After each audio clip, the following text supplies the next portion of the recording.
चले अब बात हिम्मत और हौसले की करते हैं। हिसार के रहने वाले नरेंद्र कुमार ने नेपाल की सबसे खतरनाक चोटियों में शुमार अन्नपूर्णा पर पूरी आन बान और शान के साथ तिरंगा लहराया है। रास्ता कितना ही कठिन क्यों ना हो, चुनौतियां कितना ही रास्ते रोके खड़ी हो, लेकिन जब जज्बा, हिम्मत और हौसला हो तो खतरनाक से खतरनाक मंजिल भी घुटने टेक देती है।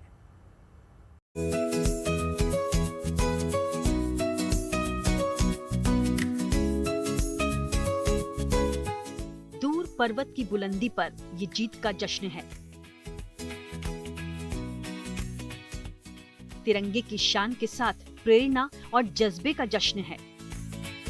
दुनिया की सबसे खतरनाक चोटियों में से एक हिमालय की अन्नपूर्णा रेंज पर जीत का परचम लहराने वाले नरेंद्र कुमार ने ये साबित कर दिया कि भले ही रास्ता कितना कठिन और दुर्गम क्यों ना हो, कितनी ही चुनौतियों से भरा हो, उत्साह, जज्बे और हिम्मत के आगे खतरनाक से खतरनाक मंजिल भी घुटने टेक देती है।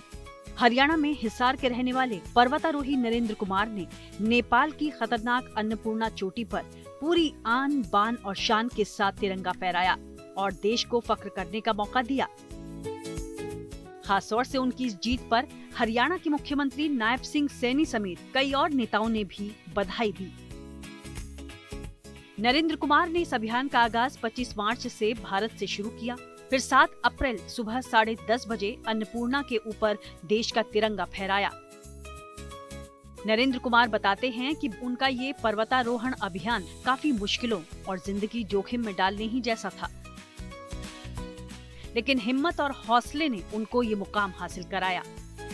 इसको डेजिएस्ट पीक बोला जाता है, सबसे खतरनाक माउंटेन के अंदर आता है। इसमें क्या होता है कि सबसे ज्यादा एवलांच आते रहते हैं, जैसे हर घंटे 2 घंटे में ऊपर से बर्फ पड़ती रहती है और जान का तो हमेशा इस पर जोखिम रहती है। कभी भी मतलब आपकी जान कभी भी जा सकती है। तो हमें जो डर और भय, इनको छोड़कर हम इस माउंटेन को क्लाइम करते हैं। अन्नपूर्णा पीक पर बर्फीला मौसम हमेशा रहता है।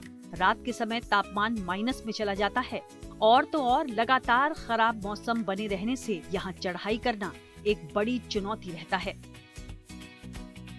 इसी वजह से नेपाल की ये चोटी दुनिया की सबसे खतरनाक चोटियों में शुमार की जाती रही है, जिसकी ऊंचाई 8,091 मीटर यानी 26,545 फीट है। इस ऊंचाई के साथ अन्नपूर्णा चोटी दुनिया के 10 सबसे ऊंचे पर्वतों में से एक है।